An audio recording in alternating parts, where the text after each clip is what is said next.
Okay, let's kneel for prayer.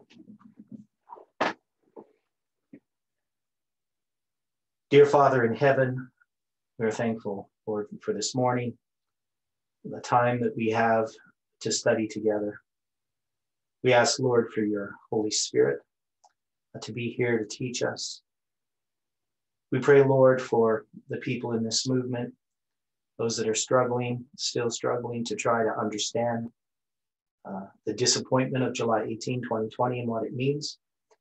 We know, Lord, that there are many sincere hearts searching for truth, and we ask for your Holy Spirit to teach them. I pray, Lord, that you can be with us in our study. As we bring out particular points, we ask that you can guide me as I do this presentation, and that you can correct any errors that we may have. Help this to be an open study where everybody feels welcome to share their points.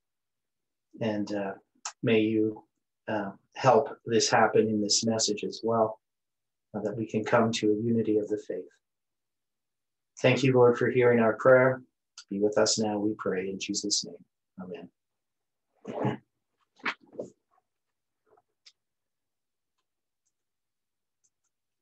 So in our study of July 18,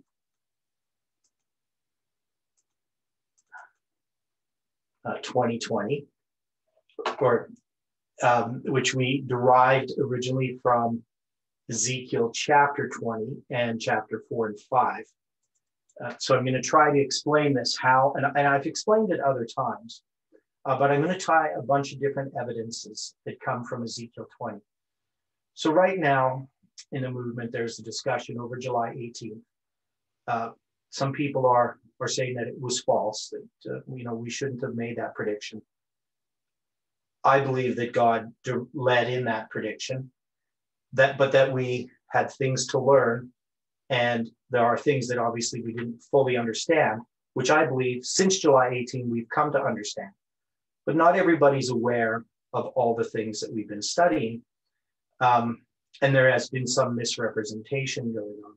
So I'm trying to address this issue, just going back to how Ezekiel 20 was used. Now, I did do this a bit in the presentation yesterday, so I'm going to go over that and expand upon it. So it's basically yesterday was a summary of it, but there's a lot of details that were left out. So we're going to go to this. And so one of the things we see in Ezekiel 20 is the seventh year. This is the seventh year here. It's the 10th day of the fifth month, and it's 590 BC. Now we know on the fifth day of the fourth month, it was the fifth year, and that was 592 BC.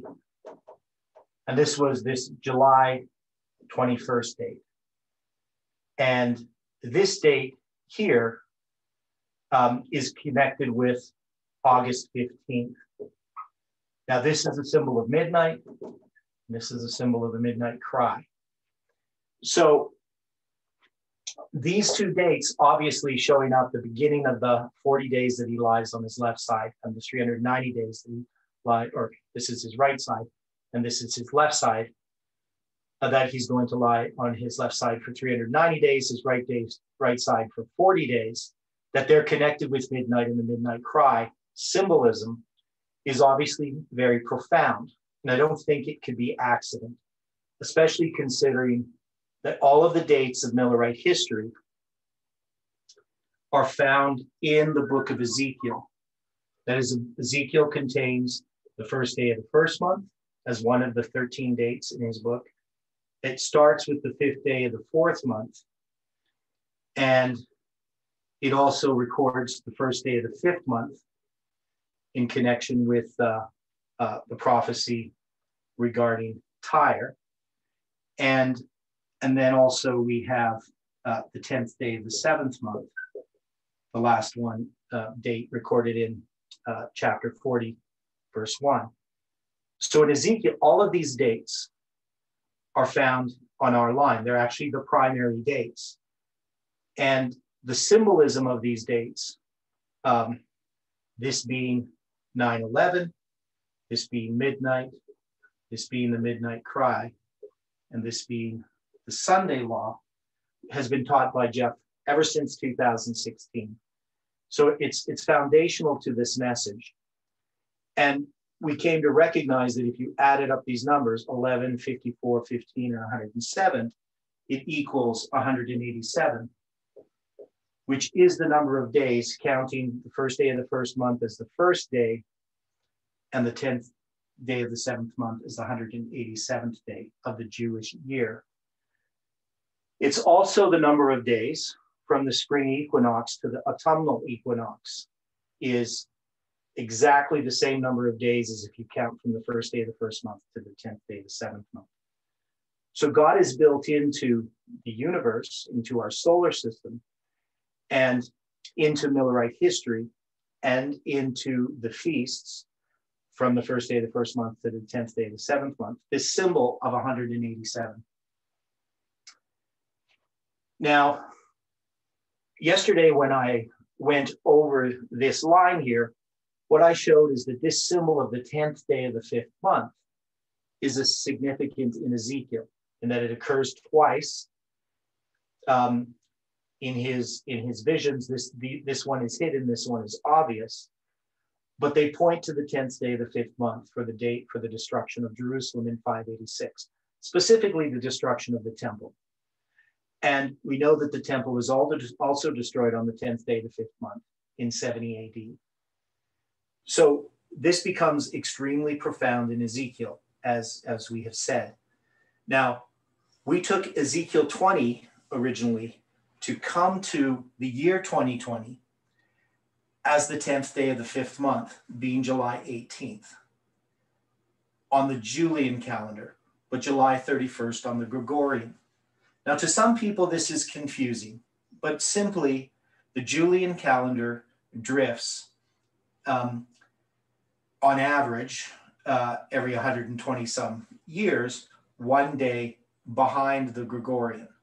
That is, they add too many leap years, too many leap days, because they add a leap year, February 29th, every 4 years, where in the Gregorian, there are some years where they do not have a leap year, and where you would normally have it every 4th year. And that's so that it stays in line with the seasons. The Julian calendar drifts. Now, originally when we found this, we also had November 9th already. And so we were looking at a date that passes November 9th. Now, I'm going to erase this and try to deal with how this came about. So we know we have this symbol of the 10th day of the 7th month. And in our line, I guess I'll draw it like this. I haven't really thought about how I'm going to draw it. But we had November 9th. And November 9th, the reason why I accepted November 9th, 2019, was not because of the arguments of Tess, but was because of the prediction made by Daniel. That is, he counted from June 9th, specifically he counted June 10th as day one, to October 13th. And he counted this as a period of 126 days. And at noon on October 13th, I did a calculation that showed that it's 391.5 days to November 9th. And this number I recognized as coming from Ezekiel, because in Ezekiel, as we learned, the kings of Judah exist from 977 BC to 586 BC. And this specifically, if you go through the counts of the kings of Judah, the years that are given, there are 2 kings that we are given that reigned for 3 months. That's Jehoahaz and Jehoiachin. But if we take all the other counts and we add them up, and we take account for the 2 years of a co-regency between Jehoshaphat and his son Jehoram, we find that the period of the reigns of the kings of Judah is 391.5 years. So this is something that I've known since 2014. And in 2016, we also came to connect this prophecy of Josiah that is used, that also confirms or comes from the understanding of this chronology, to be connected to the 391 years and 15 days of the prophecy of Josiah Lich. I'm not going to go through those prophecies in detail, but we know that Lich also has, from 1097 to 1840, this period of 391 years and 15 days. And 15 days is 0.5 of a month. So as a symbol, they're both 391.5s. Now, we also found a great deal of information regarding the prophecy of Josiah Lich that is just as profound as what we found in the prophecy of Josiah. These two understandings, the prophecy of Josiah Lich and the prophecy of Josiah, become foundational in our message. Now, we know that not everybody fully understands all of these, but we have studies on them. But the symbols that we derive from this is the 10th day of the 5th month. And the symbol we derive from this is the 26th day of the 4th month. These are both dates on the Jewish calendar. And these dates are 13 days apart. That is, if you go from the 26th day of the 4th month to the 10th day of the 5th month, it will always be 13 days if you're using the biblical calendar. Now, in the past, earlier calendars were slightly different than the one that was given in Exodus, and you might actually have 14 days on some instances because the month was observed.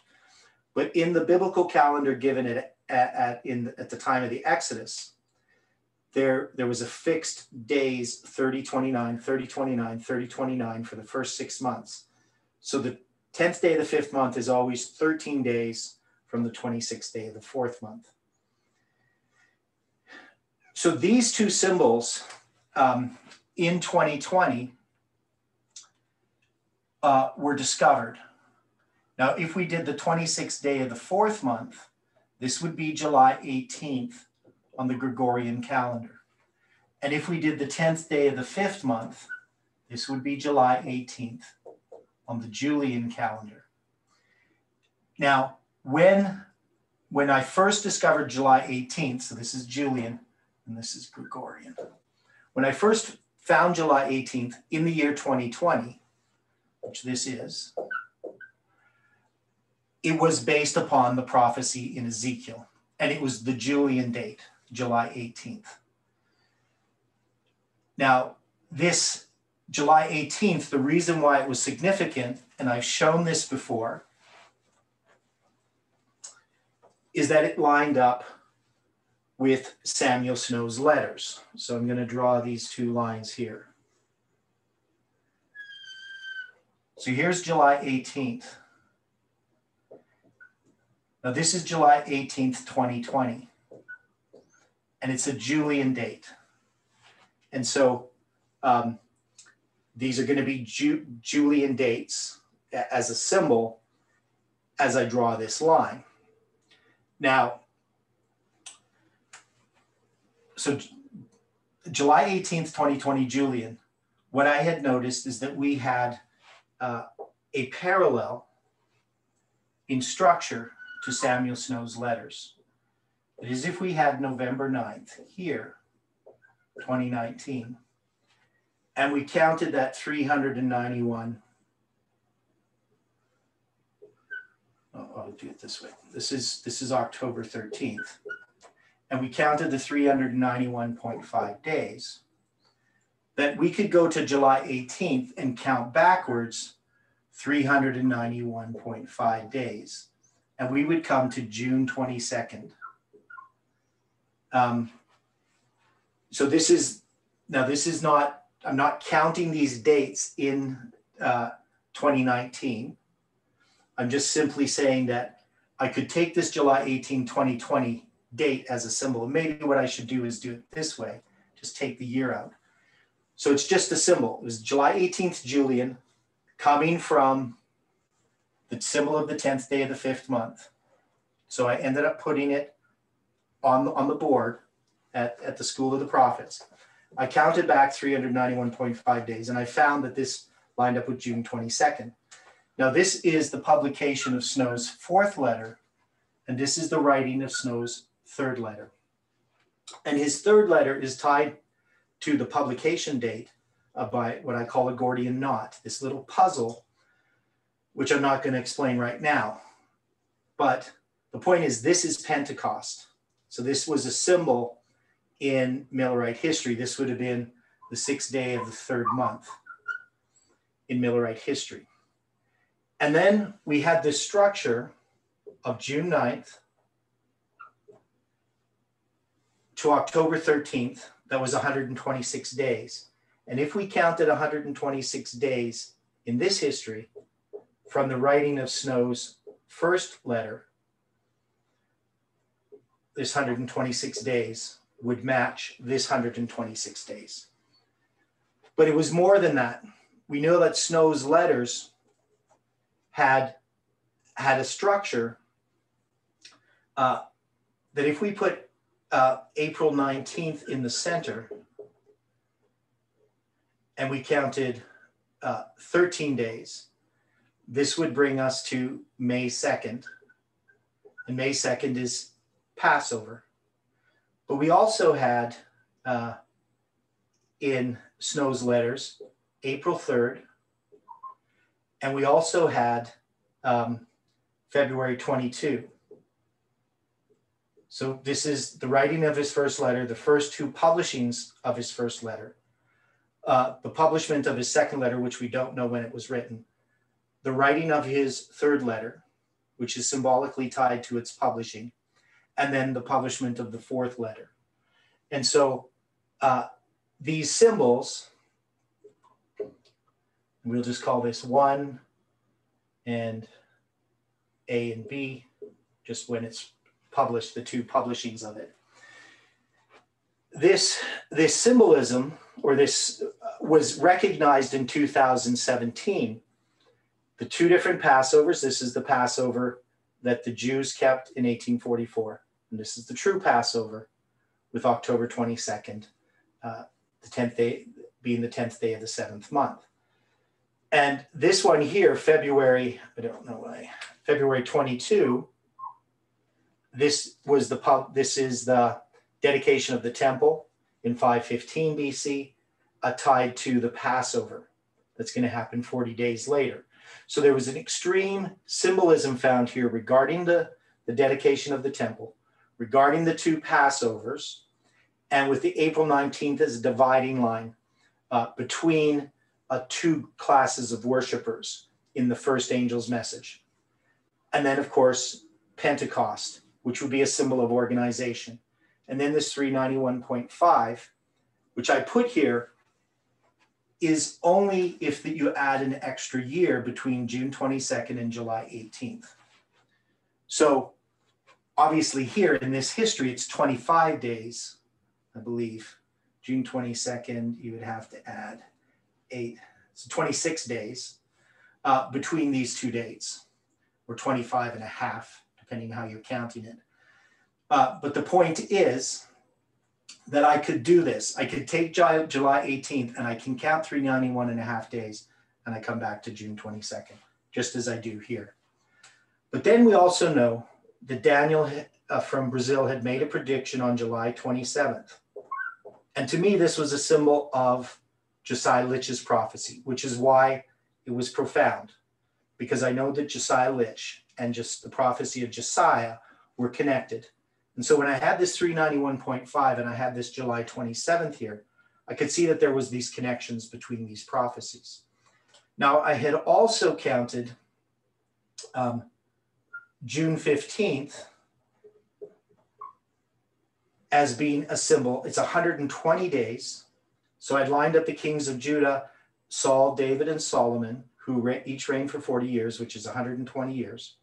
And then the kings of Judah in the divided kingdom reigned for 391 and a half years. And so I marked June 15th as well. But what we found is that these dates all line up with these dates here. The center date is August 11th, the center of this chiasm. This is 63 days. This is 63. This is 126. And we have the same thing here, 63, 63, and 126.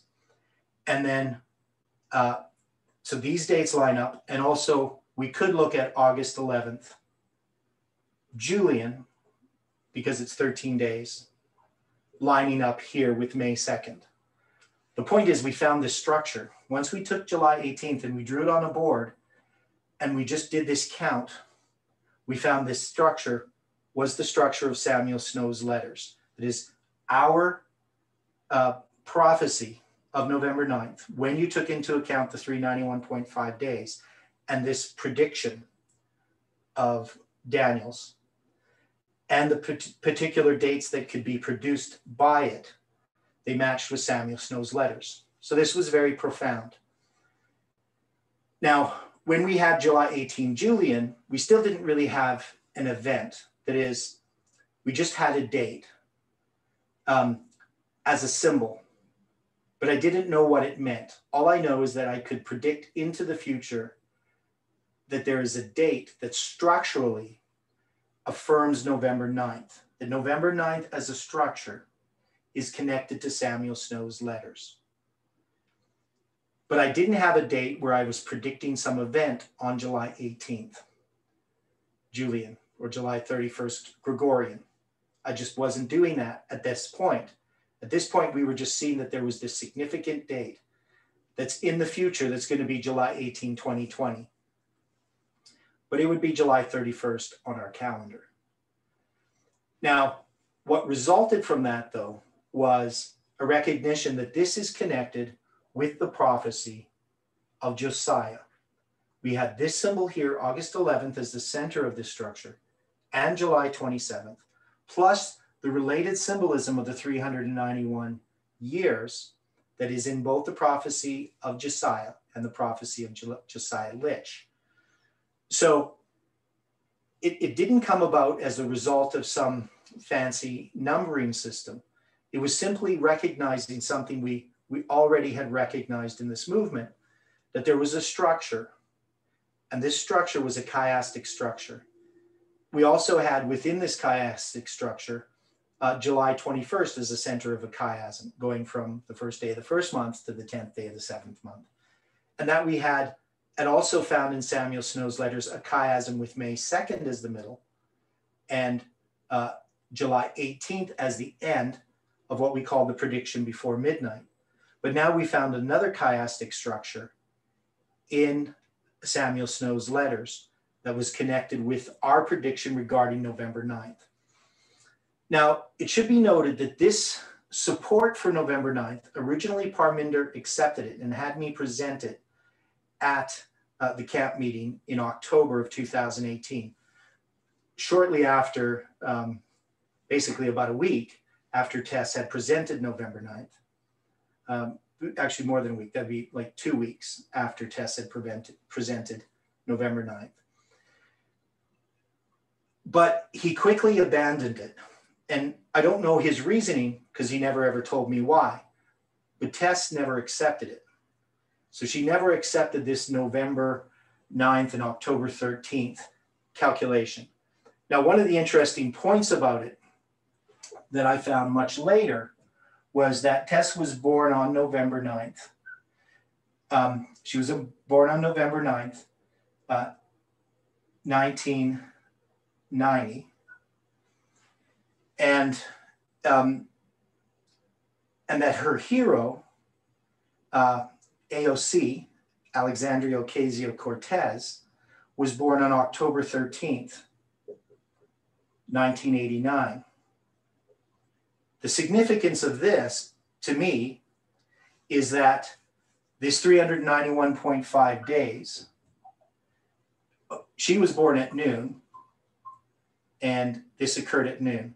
Now, more specifically, when we talk about noon, there are different types of noon. This is just, she was born, I think, about 10 minutes after noon, but still at noon. And this was slightly after noon as well, but still at noon, in that noon can also be accounted to by when the sun is at its zenith. So the fact that these are both noons and 391.5 days, I think is pretty profound as a symbol. But be that as it may, we know that these dates, October 13th, also have significance. Babylon falls on October 13th in 539 BC. We also have the prophecy of Fatima with the manifestation or its empowerment occurring at noon on October 13th in 1911, I believe, with the miracle of the sun that occurred, which is satanic deception. 1917. 1917, yes, thanks. I always forget which date it is. So it's Also, 2 years before 1919. That's what happened. You have concerning AOC and the date of Tess's birth. Yeah. You were saying they were both born at noon? No, she's born at noon. I don't know when Tess was born. The point is, this is at noon, and this goes to the start of November 9th, right? Because if you start at noon and you count 391.5 days, you'll get to midnight commencing November 9th. So we know Tess was born on November 9th. Exactly when, I don't know. And she was obviously, I would believe, born in Australia. So, I mean, a person could argue that this isn't 391.5, but I don't know when she was born, but the date of her birth, still 391.5 goes to here. The significance here is that these occur at noon, which to me is very profound. So even if it didn't, it would still be interesting, but you need that noon, October 13th, to count 391.5. Because if you're born at midnight, or shortly after midnight on October 13th, it's not 391.5 days to November 9th. It's 392 days to the beginning of November 9th. So you have to go to noon to get the 391.5. So that was the significance there. Yeah, so it's in 1917, the miracle of Fatima, at noon of October 13th, that this manifestation of the sun occurs, the miracle of the sun. So we know that these are related to things that aren't good. AOC's birth not being good. October 13th as a symbol in Fatima not being good. Now we could say the fall of Babylon is maybe a good thing, but still it's connected with the symbol of Babylon. So October 13th as a symbol is not something that's good, just like the cross is not something that's good, but it still has a purpose as a symbol. And so in understanding this symbol, we could see one of the things about this symbol is that there is a counterfeit relationship.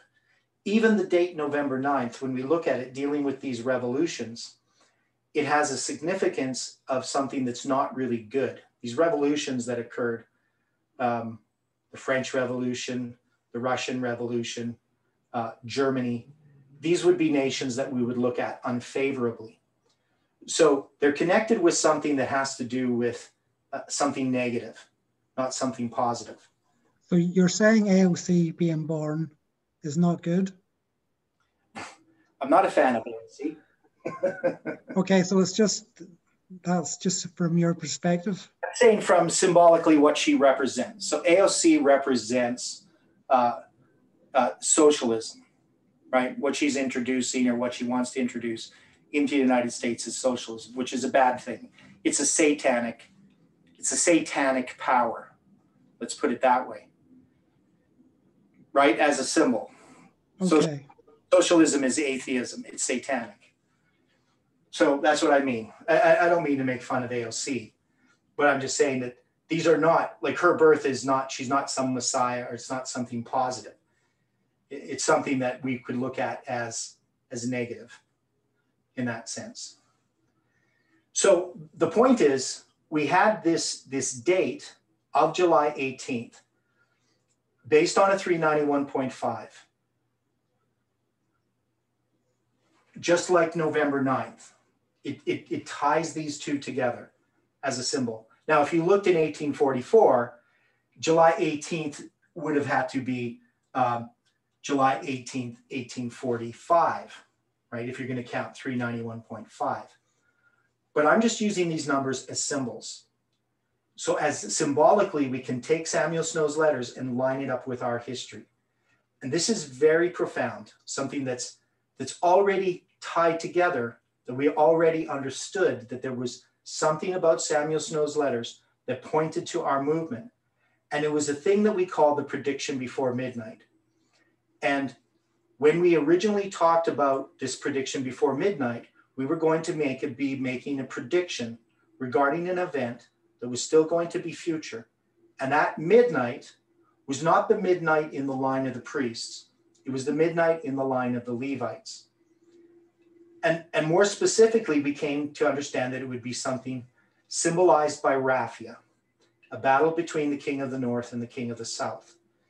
It was also tied to the symbolism of the midnight cry. So I'm still leaving out lots of information here. But the main point that I want to point out is that there's this prediction regarding July 18th, and two symbols are involved. And this July 18th, so I'm going to erase this. So this July 18th Julian that we have up here, we also derived another July 18th. So before we used Josiah Litch's prophecy, I want to make this very, very clear. We already had July 18th. That is, I'm going to change this here. I'm just going to put July 31st. And this was July 18th, Julian. And this was the 10th day of the 5th month. So we already had this date. We didn't have July 18th Gregorian yet.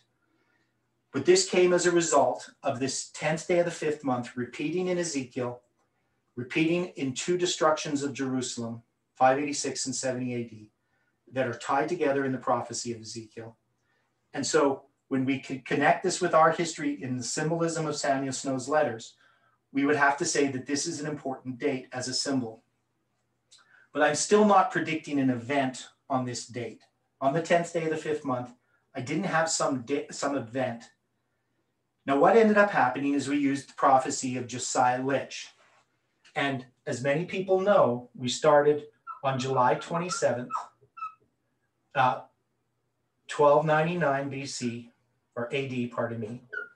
And we found that this was the 26th day of the 4th month. Now, I found this out in 2015.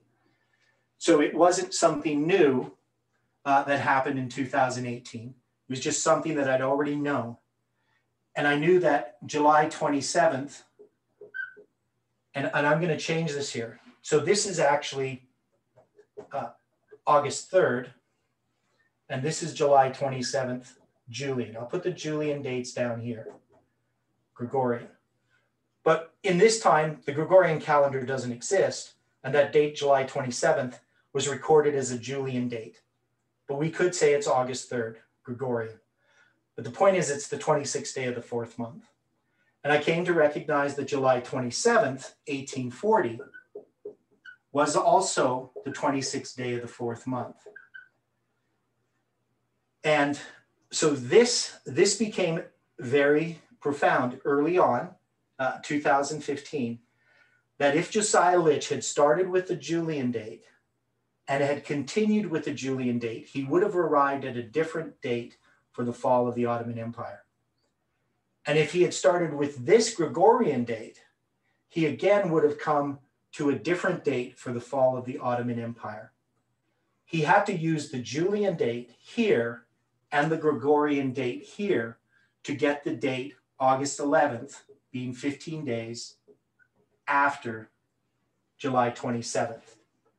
So if he had used some other system, he would have got the wrong date. But if he had used the biblical calendar, he would have arrived at the same date as he did by just taking the Julian and the Gregorian date. Now, especially when you're counting days, this really made no sense.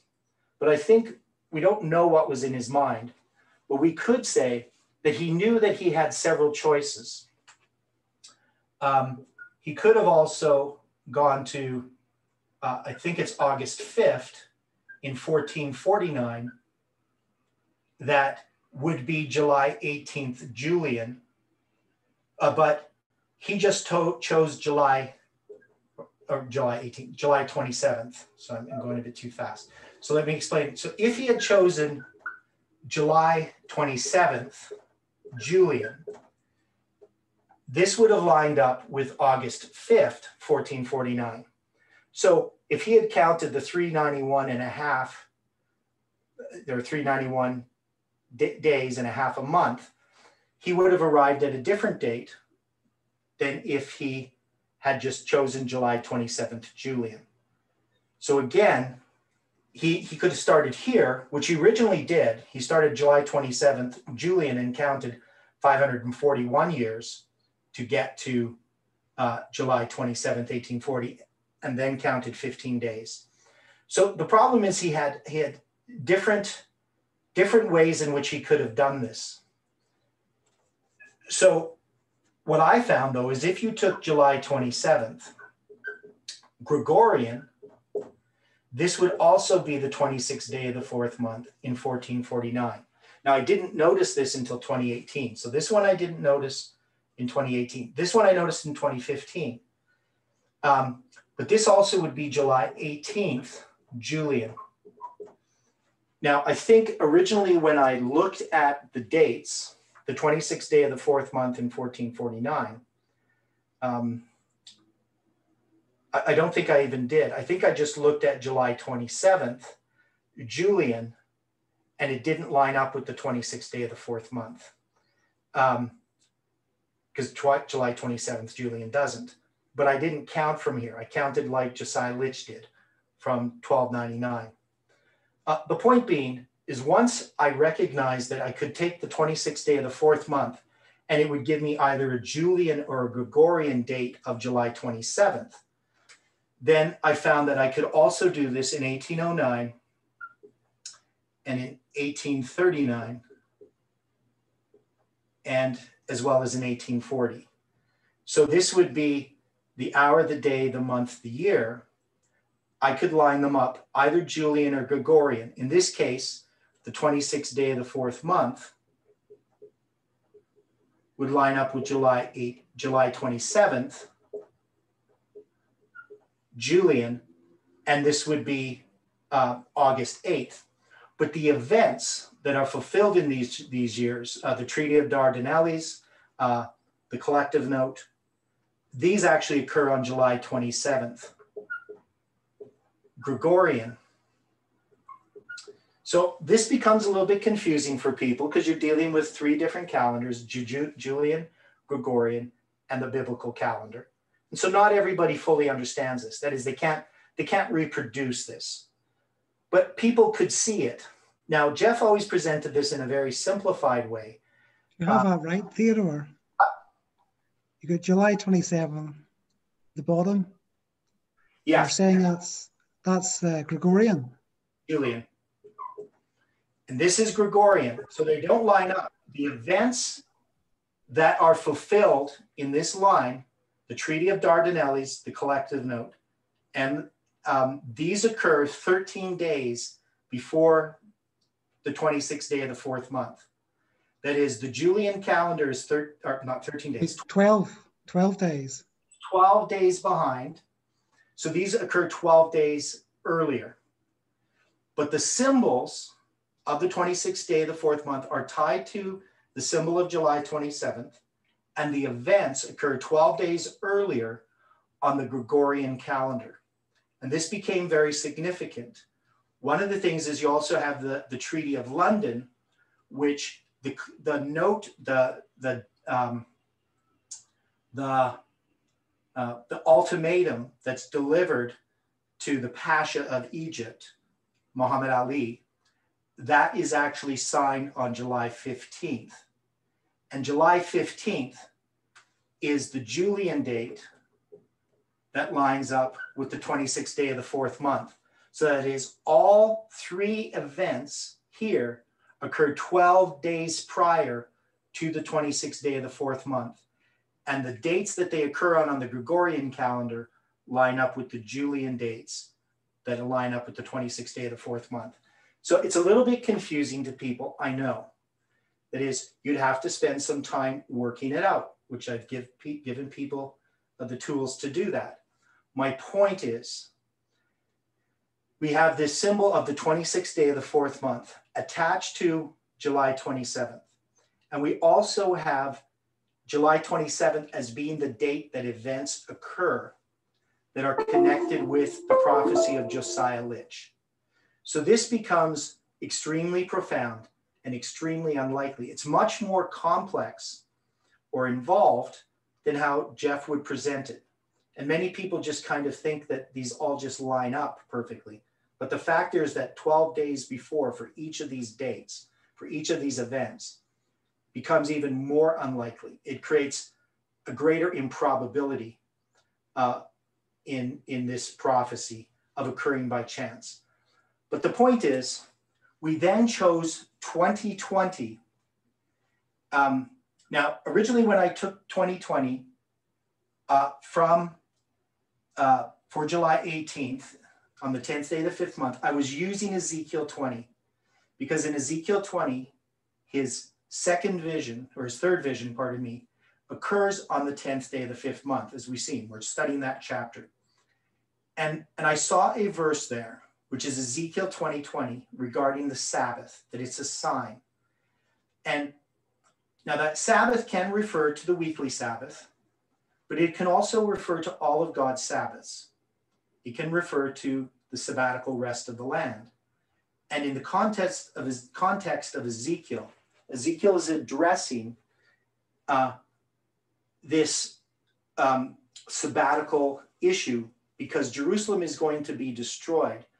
And the 70 years of desolation are a result of a transgression of the sabbatical rest of the land. And so we can tie that Sabbath, even though it's primarily given for the weekly Sabbath, we can see that the weekly Sabbath and the sabbatical years are all part of the same symbolism. It's part of a sign of the covenant that God has made, that Israel has broken. And so what I was saying regarding Ezekiel 20:20 is that it points to the year 2020. And so when I placed July 18th in Julian in 2020 and found it was the 10th day of the fifth month from Ezekiel, I could then say that this is not coincidence. But I wasn't so much focused upon the July 18th in the way that you would think, because this July 18th was just Samuel Snow's letters originally. I didn't fully understand all of the symbolism of July 18th. I knew it had to do with the prediction of Samuel Snow, because he's predicting the 10th day of the seventh month, which is the 187th day of the Jewish year. So I knew that July 18th has this symbolism. But when we used Josiah Litch's prophecy, and we again said, well, now we have July 18, 2020, which is July 31st. If I put the 26th day of the fourth month in 2020, what date will it give me? And the fact that it gave me July 18th led greater significance to the fact that this is July 18th Julian, and this is July 18th Julian, and that the 13 days between July 18th and July 31st that occur between the 26th day of the fourth month and the 10th day of the fifth month must have been in God's design. That is, God purposefully gave us these calendars, the biblical calendar, and also these two other calendars, which are a pagan Roman calendar and a papal Roman calendar. And he gave us these things as symbols. And we already had understood that years can be symbols. 70 AD is only called 70 AD because of a Roman calendar. It's not because of some biblical calendar it's called 70 AD. But we know 70 AD is a symbol that Jerusalem is destroyed in 70 AD. It's a symbol of judgment. Just like the 70 weeks, this probation that closes at the end of the 70 weeks, and then the destruction of Jerusalem that follows in 70 AD. And many Adventists would accept that symbolism. I found that many who have no connection to this message will accept 70 AD as a symbol. But it's not a biblical date. It's a Roman calendar date. Now, that we had these two dates, one of the significances that Stephen found was that there was 252 days between November 9th, 2019 and July 18, 2020. And this became more and more significant. I'm not going to get into the whole structure of the prophetic mirror here at this time, of the 777 chiasm and all these different things, because I've done studies on those. But this was the thing that most people focused upon. That is, I've seen people say, the reason we accepted July 18th is that it was 252 days past November 9th. Now that may be true. I mean, it may be true that some people, in seeing the 252 days, that convinced them that this somehow was correct. But it came to be almost that we simply just counted 252 days from November 9th to arrive to July 18th. I've seen that expressed by people. And yet they do not understand, first, that we arrived at July 18th through Ezekiel, and then July 18th through Josiah Litch. So we had these two different dates. One comes from the prophecy of Josiah, the other from the prophecy of Josiah Litch. Ezekiel is using this date, and this date here that Josiah Litch prophecy produced is the basis of the year-day principle, and it becomes the foundation for Samuel Snow. So both Ezekiel and Snow are basing their predictions upon the validity of a prophecy that's the year-day principle. Both of them address the year-day principle. And so the fact that Snow and Ezekiel typified this movement, it seemed extremely profound that we could use both Ezekiel and Snow with this 391.5, and we could now apply it in our movement. So this becomes the foundation. This 252 days is not how we came to July 18th. July 18th was already established by these two dates, and then we noticed the 252. Now, some people have talked about a numbering system that I use, and that somehow this numbering system is very, very complicated, too hard to understand, and that it's a departure from the foundation of this message. Now, I would think that anybody looking at the foundation of this message, looking at how we understood things in the past in this movement, would see that there was no new numbering system that was invented in order to produce July 18th. In fact, if we go back to the foundation of Adventism and we look at the prophecies that we have, the 2300 days, the 2520, and the 70 weeks, and you look at how our movement has established those prophecies, we have just been using the methods of Miller, but we've been expanding upon it. That is, we've been using line upon line in a way that Miller wouldn't have seen, but is consistent with Miller. We are also using numbers in a way that was consistent with Miller, that was consistent with Adventism. And we were using structures in a way that was consistent with Miller and consistent with Adventism.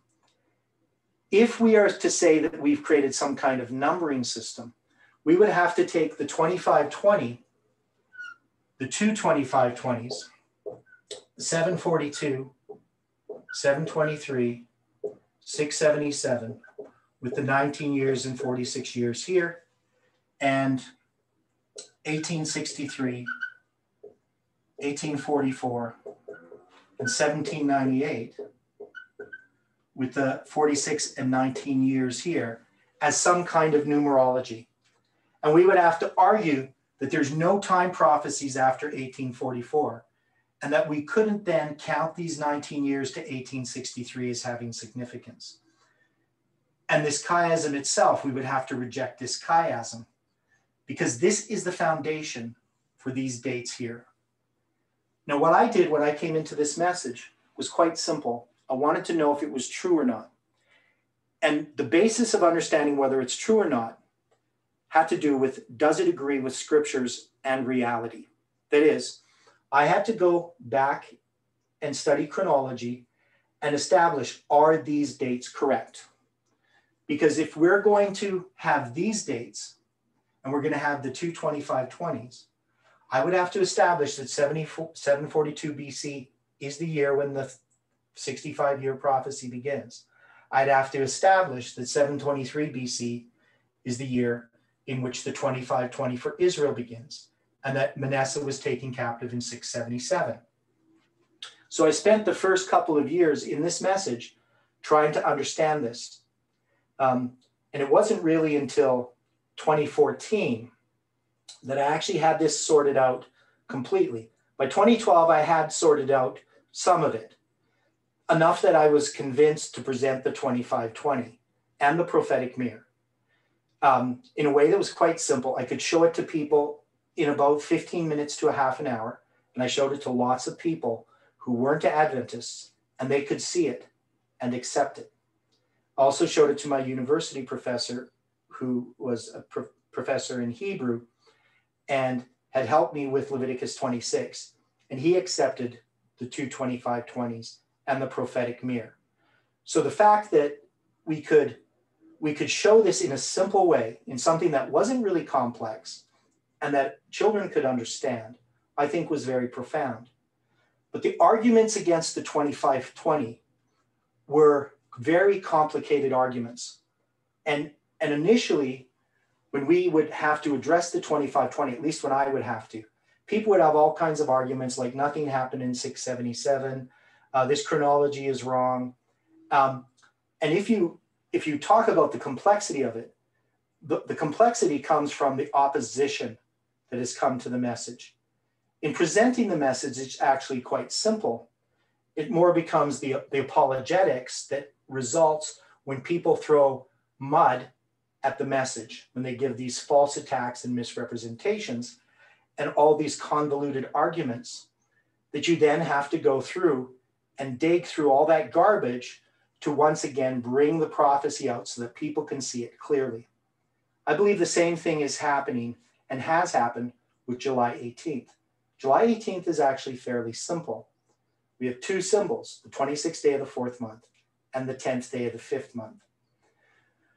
The nice thing, or at least one of the things that results from attacks, is that it forces us to study deeper.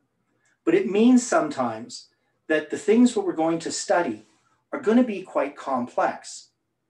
Now, one of the points that happened shortly after I discovered the two July 18ths, these two symbols, there wasn't so much opposition yet, at least that I knew of. But I was studying the calendars, and I guess the only kind of opposition is that people were confused about why we're using the Julian and the Gregorian calendar and this biblical calendar. Why are we using these calendars? And my first argument really was Josiah Litch uses the Julian and the Gregorian, but that if we use the biblical calendar, we come to the same conclusion. And that was very profound. But, and it was in November, early November, that I did the sermon at Lambert. And it's a sermon on Ezekiel's wheels within wheels. And it's where my first inkling that Ezekiel was dealing with calendars, that's what this representation of these angels and these wheels within wheels were about. It was about the calendar. And in that paper, in that presentation, I was reading a paper by a guy named, I always have trouble with his name, Herman somebody or other. But anyway, his paper was on calendars. And he was trying to show how the 360-day calendar never existed and why he believed that, and that it was a symbolic calendar. But anyway, one of the things that he was doing is he referenced some other calendars, and one was the Mayan calendar. Now, what I found is he gave this date for the start of the Mayan calendar, August 11th, 3113 BC, Julian.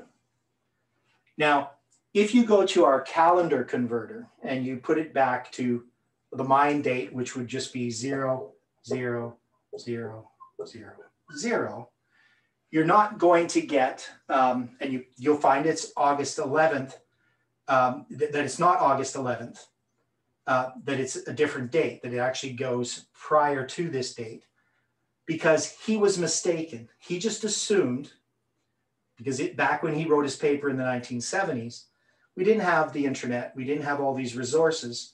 And when he had read in some source that that was the start of the Mayan calendar, he just assumed it would be a Julian date, but it actually was a Gregorian date. And so this is wrong. And the actual date is, if you go on the Gregorian calendar, is August 11th.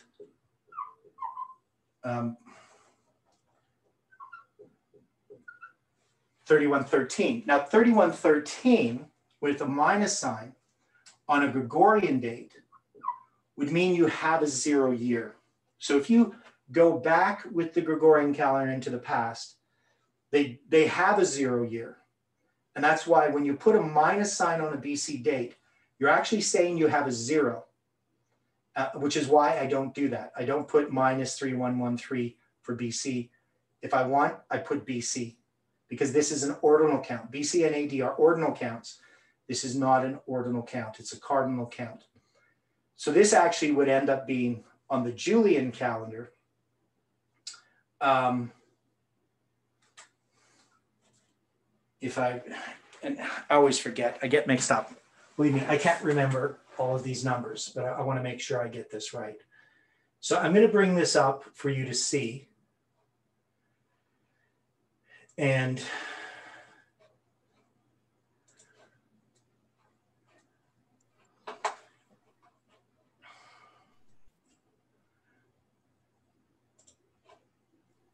I got September the 6th. Yes, I know, but I want people to see it. And yeah, September the 6th is the Julian date. So if we, but I'll show you how the minuses work. So if I go 3113 minus, okay, I'm going to need to blow this up for people to see this.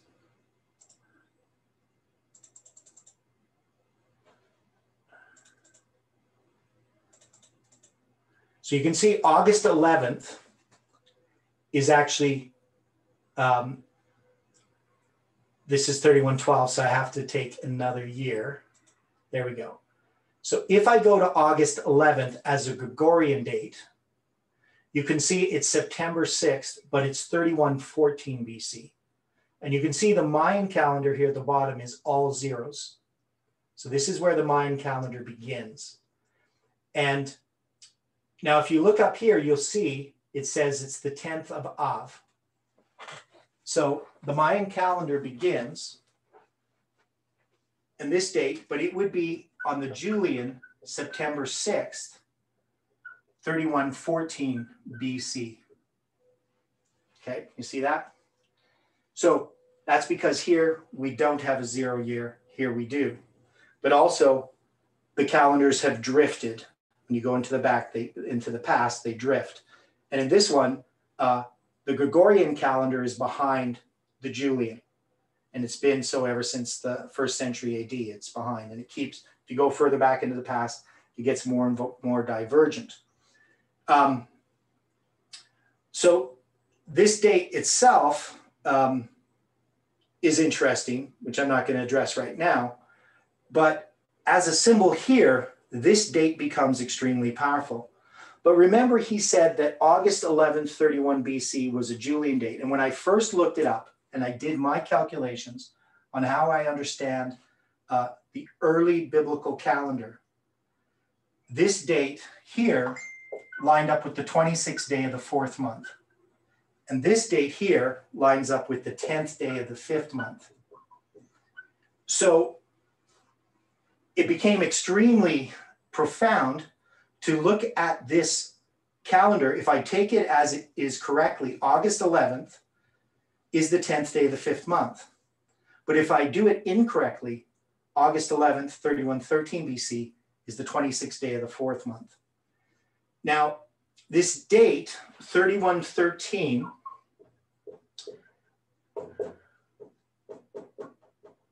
is Exodus 31:13. Now, we know that the Mayan calendar was supposed to end. The world was supposed to end, supposedly, when the Mayan calendar turned to this date.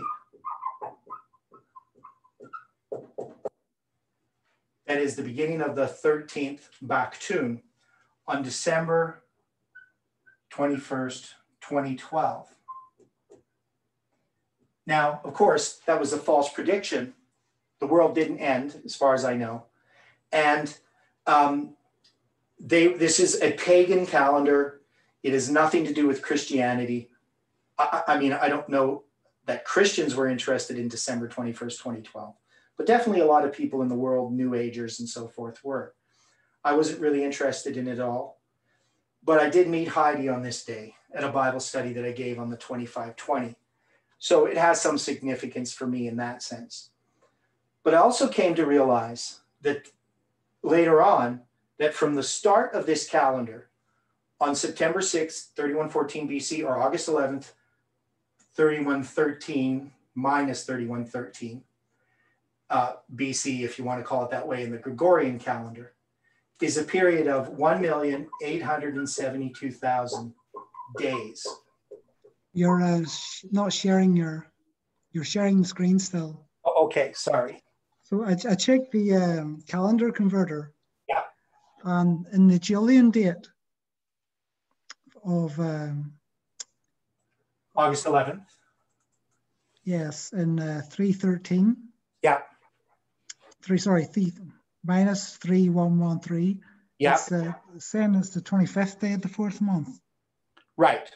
So when you go prior to the Exodus, they didn't have a fixed 30-29 days, right? Because that begins at the Exodus, that God sets up that pattern that you're going to count 30-29. Prior to that, you would observe each month. And so when I calculate the calendars, like at the time of the flood, I'm not doing a month of alternating 30 and 29 days. Each month is based upon observing that month, with the full moon always being on the 14th day of the month. Does that make sense? Yes, okay. So when I did the calendar the way that I was doing it for the flood, the 26th day of the 4th month lines up with that August 11th, 3113 BC Julian. That makes sense?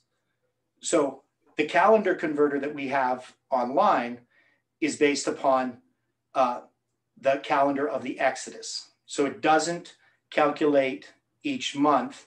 It just starts with the first day of the first month and then calculates the pattern of 30-29 for the first 6 months.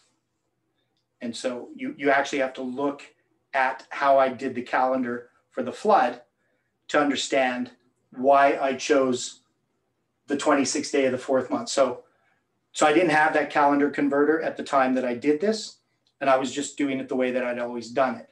So I came to the 26th day of the 4th month. But yes, it would say the 25th day of the 4th month if you use that program, but that's not how they would have done it in that time. So those are the types of things that confuse people, is that at different times, the calendar is calculated slightly differently. That is, the rules that they had for determining the dates has varied over time. There isn't one consistent calendar right from creation to the present. We know that, for instance, the rabbis also changed the calendar, by the 4th century AD, and it slowly changed over time. And then the Karaites introduced another calendar When I do the dates, for instance, in Ezekiel, I'm using the Babylonian calendar because it seems evident that the Jews in Babylonian captivity, like Ezekiel, wouldn't know exactly what the biblical calendar is doing. And in a sense, the calendars are not, people don't think of calendars the way that we do. So in our world, we think of a calendar as a very fixed thing. You know, this is the date, somebody puts out a calendar, and I know what the dates are going to be for forever, right? But those are made by convention. That is, we decide upon some rules. And in the past, when you wanted to know what day of the month it was, you might have, by observation, seen the new moon when your neighbor didn't. You know, before we have the Jews, before we have the temple, before we have the priests, people would have just, by consensus, recognized what month it is and what day of the month it is. They wouldn't have had some specific rules that were official. And so this is, so each month was observed, but it was also decided about based upon your neighbors. If your neighbor said it was the 15th of Nisan, then it was the 15th of Nisan. It didn't matter what you thought. And you wouldn't really even try to think differently than the people around you thought. And that's the way I take Ezekiel, is he accepts the calendar that the Babylonians are using because it's so close to the biblical calendar, and the rules are not defined in the Bible specifically. You have to get the rules by looking at history and looking at things like the crucifixion of Christ. How did they determine when Jesus was crucified? You can reverse engineer the calendar that way. So those types of things are complicated, right? You know, what Stephen is introducing here is something that a person opposing this message can say, well, this is too complicated. Nobody can understand what you're doing with the calendars. Do we just accept by faith that you are right? And I've had people tell me that. But I said no, because you can test them. You may not be able to know everything about all the dates on the calendars. You may not understand how the calendars work.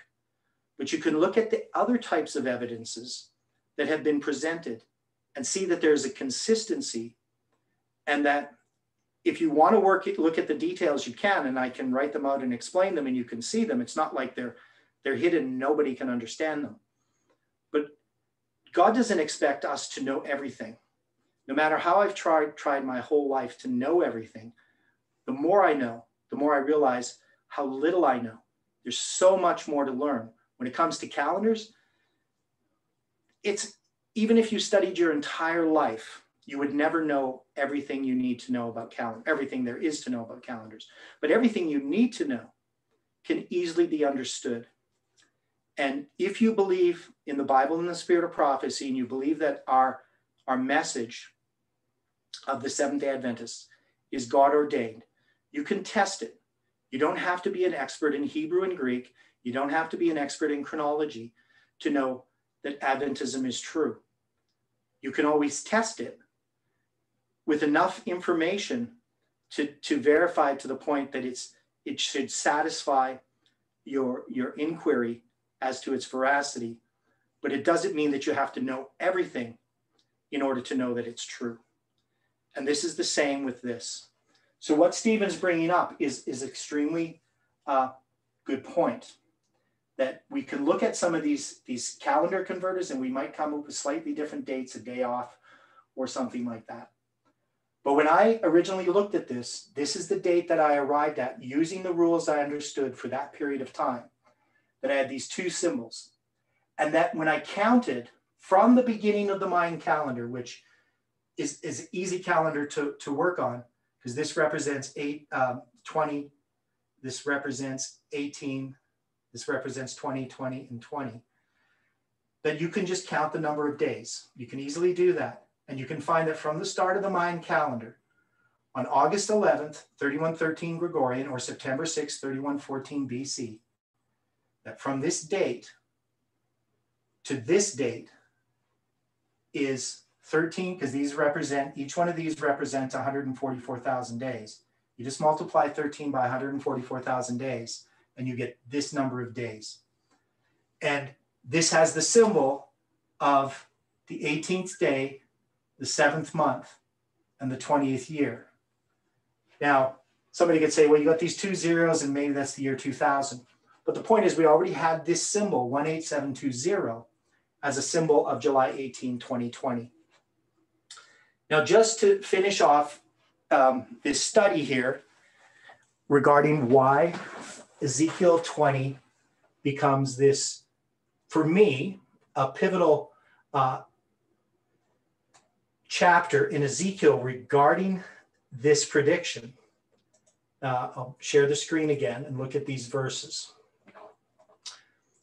So we know that Ezekiel 20, verse 1, begins with the symbol of the 10th day of the 5th month.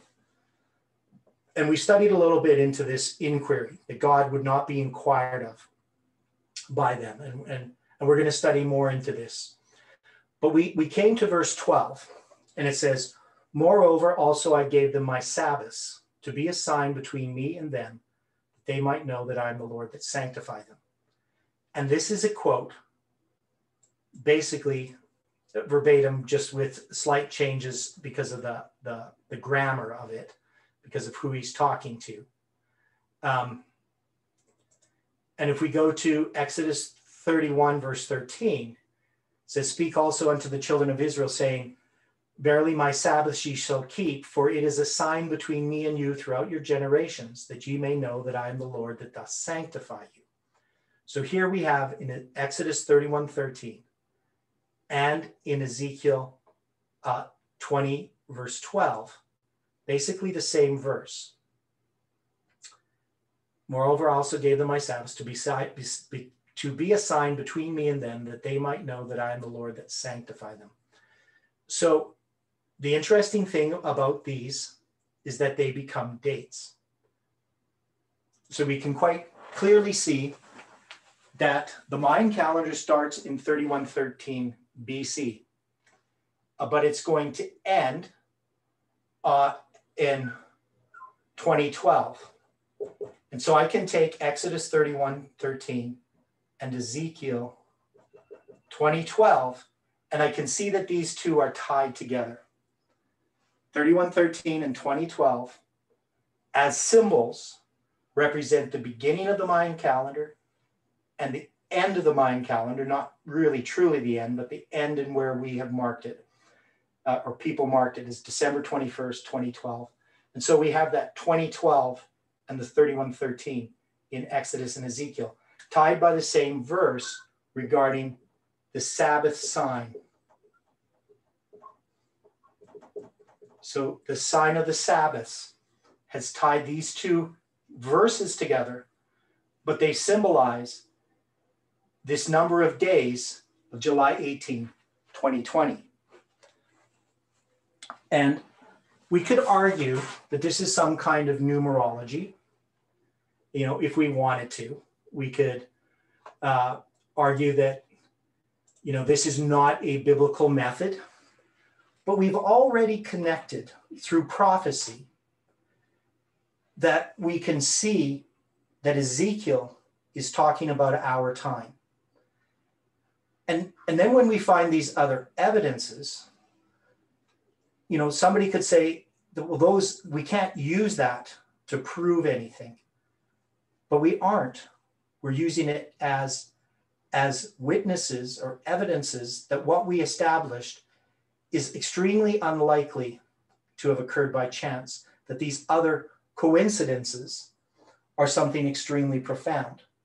Now, dealing with the Sabbaths as a symbol, the rest of the land, we know that also in Daniel chapter 9, the prophecy of the 70 weeks is based upon these 7 sevens. And I had done back in I think it was 2015 or 2014. I dealt with the 2 Lamechs. It was in 2014. And I showed that the structure of the 70-week prophecy points to the 2 Lamechs, the Lamech who's the descendant of Cain, which has the 70 times 7 curse placed upon anyone who harms him. and then the Lamech himself, the one who's the father of Noah, having living for 777 years, that these symbols are tied together in the 70 weeks. Now, we can see then that God has these wheels within wheels of truth. That is, he has established all kinds of evidences that support what we already understand as Seventh-day Adventists. And my argument has been everything that I've found in regarding chronology and these dates are related to what we already know. That is, it supports what we already understand as Seventh-day Adventists. That is, nothing I've ever taught would undermine, even in the slightest, something that we already believe. And this is an important aspect of new light. New light always supports old light. It always makes it shine brighter. If something comes along as new light and says, for instance, there is not going to be a Sunday law, or we now can time set because we're in a different dispensation and Ellen White's words don't apply to us, then we need to take pause and say, what is being done here? Is something being undermined? And that's what we saw with the new movement. The suggestion is that I've done exactly the same thing as Parminder. I've done it in a different way, but I've done the same thing. I've ignored strict counsel in the spirit of prophecy regarding time setting, and I've used new logic and new methods to come up with these dates of time setting. So this is the suggestion that people have. And my argument is, right from the beginning with time setting, I was opposed to it. I accepted it within the line of the priests as a symbol. That is, I believed that we could accept time setting on that level only. Now, and that's one of the reasons why I said we couldn't see anything beyond the line of the priests. So once the line of the priests end, we couldn't say anything about time, which of course wouldn't have agreed with what Parminder was teaching. Now, Ezekiel 20:20 is very similar to Ezekiel 20:12 and Exodus 31:13. But I argue here that the 2020 is extremely important because it points to the year 2020. This is the verse that I used initially from Ezekiel, because it's the 10th day of the 5th month that he has this vision. And I pointed to 2020, and hallow my Sabbaths, and they shall be a sign between me and you, that you may know that I'm the Lord your God. So again, we have the Sabbath as a sign. And to me, this message that is going to be given to the Seventh-day Adventist Church, which is what this was focused upon, is focused upon proclaiming the Sabbath more fully, understanding more fully this prophetic significance of the Sabbaths, not just the weekly Sabbath, but also the other Sabbaths that come out of it, because the Sabbath rest of the land comes out of the weekly Sabbath, and the Jubilee cycles and so forth. These things are a sign. Now, I want to go back to Genesis 15 for a minute. And in Genesis 15, I had spent some time before looking at this covenant made with Abraham regarding this chiasm that exists, where he cuts the animals in half, and the Lord is going to pass between these animals. And this points to the chiasms that occur in the story of Abraham, Isaac, and Jacob and Joseph, from the time that Abraham leaves Haran to the time that the Israelites leave Egypt, that 430 years. And the center of that chiasm is when Jacob enters Egypt. So to me, this is pointing forward to this chiasm. And Ellen White says that Abraham asked for this sign for after generations. He wasn't asking the sign so much for himself, but he was asking the sign for those that followed. And if you think about it, Abraham having a dream and seeing this vision cannot be assigned to after generations in any real sense, unless they believed Abraham. But they could say, well, you had some dream. Why should we believe that dream? It was assigned to after generations because it was fulfilled. That is, they came out in the fourth generation. They were under affliction for 400 years from the weaning of Isaac. But also they have this structure of the chiasms. And ultimately, the after generations that are going to take this sign that Abraham asked for in Genesis 15 and going to apply it is this final generation. Because we have now come to understand the structure of prophetic chronology right from the beginning of the Bible, but especially these chiastic structures that begin with Genesis, with Abraham leaving Haran in Genesis chapter 12. And those go all the way to our time, these structures. Now, somebody could argue that this is just a manufacturing of one person's mind.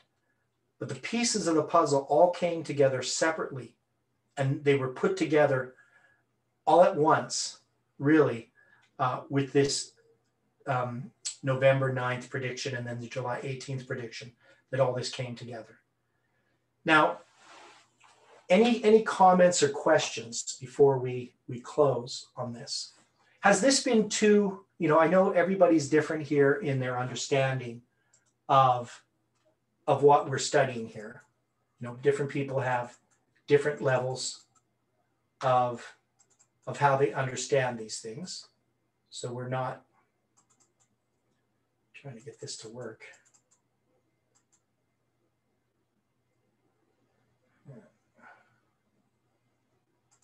There we go. So we all have different levels of understanding regarding these things, right? So are people finding this complex and confusion? Is it too hard to understand? And I want you to be honest about the struggles that you have had in understanding these things. Aaron, however you say, how long have you been studying this message? Okay, he says not too hard. How long have you been studying it?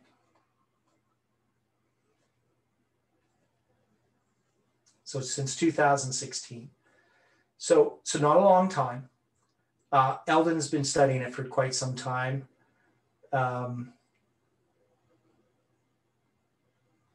Wonder what he has to say. And I know Lloyd, obviously, I don't know if he wants to say anything about it. But yeah, Eldon? Yeah, I was just going to say that I guess I've been studying this particular part of it for maybe about 4 years now. And I find, of course, I'm good with mathematics. So, I'm seeing what you're saying here. It's just, the differences between the Julian and the Gregorian sometimes can get things mixed up a bit. But other than that, I'm seeing it. Okay. Now, my wife, who's mathematically challenged,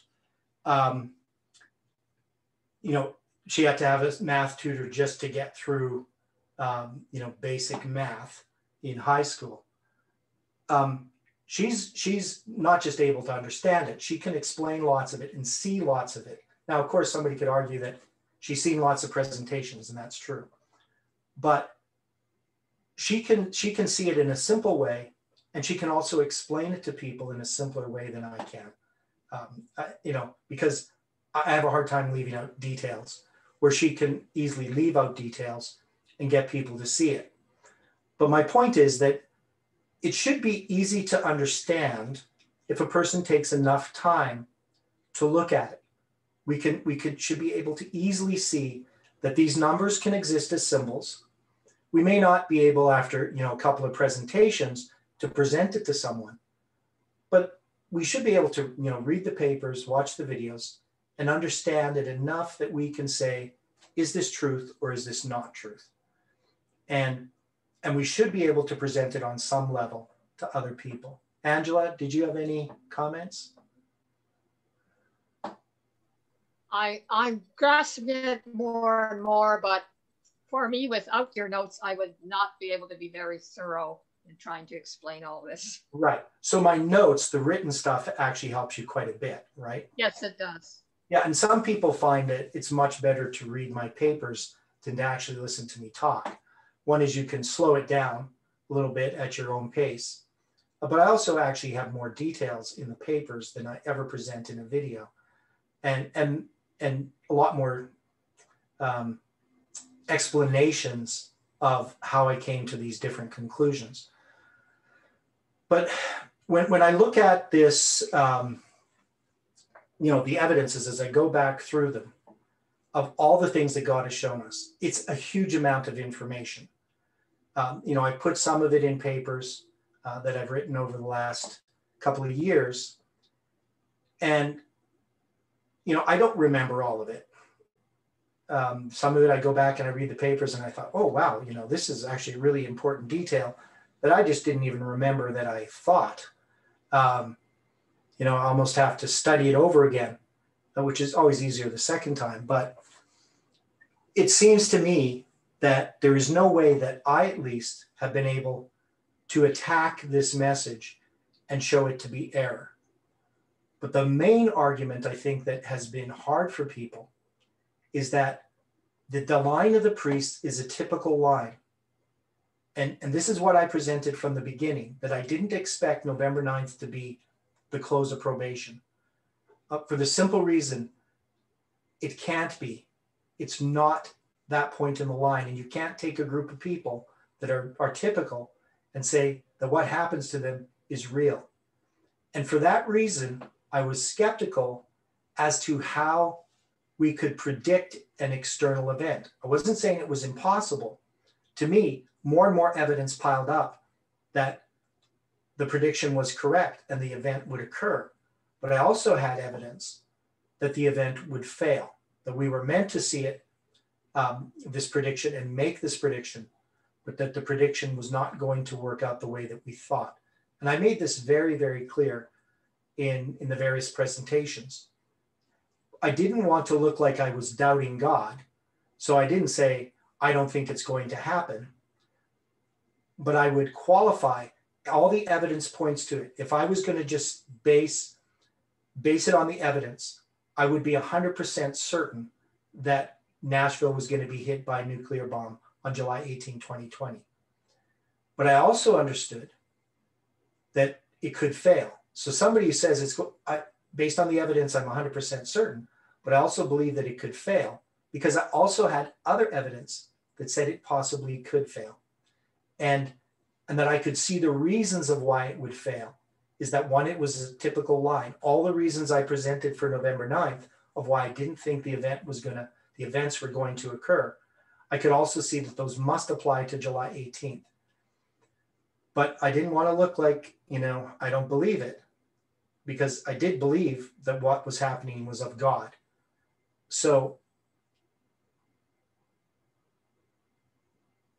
yes, it was about April 26th that I was seeing the failed lines, Aaron mentions. Actually, I can pretty much tell you it was April 26th. Now, I had some evidence presented before that, but it was where I saw the 2777 chiasms. Was in my own personal study, and it definitely was April 26th. It was a Sunday that I figured this out. So I had started to figure it out a little bit beforehand, but that's when it all came together. And I presented it in a paper to Jeff, which was on May 2nd, that I emailed it to him. So I wrote it out that week. And so it's kind of interesting that it was on April 26th, a symbol of the 26th day of the fourth month, that I came to understand that. So anyway, we're going to close with prayer. I'm going to put, once I get the video uploaded, I'm going to put a link to it on the Alpha Chat. And I'm hoping that people will watch it. I'm going to suggest that people watch it as an explanation of what I think about things. But I know that we don't understand everything. And so I'm not saying that I'm right and everybody else is wrong. But anyway, let's kneel for prayer. Dear Father in heaven, we are thankful for the study that we have had this morning. We pray for Dwight that you can help him in his errands today. And Lord, we are thankful for all the things that you've been teaching us. Help us as we continue to go through Ezekiel this week to understand the things that we are studying and to obey them, and that your character may be manifest in us. Be with each person throughout this day, we pray in Jesus' name. Amen.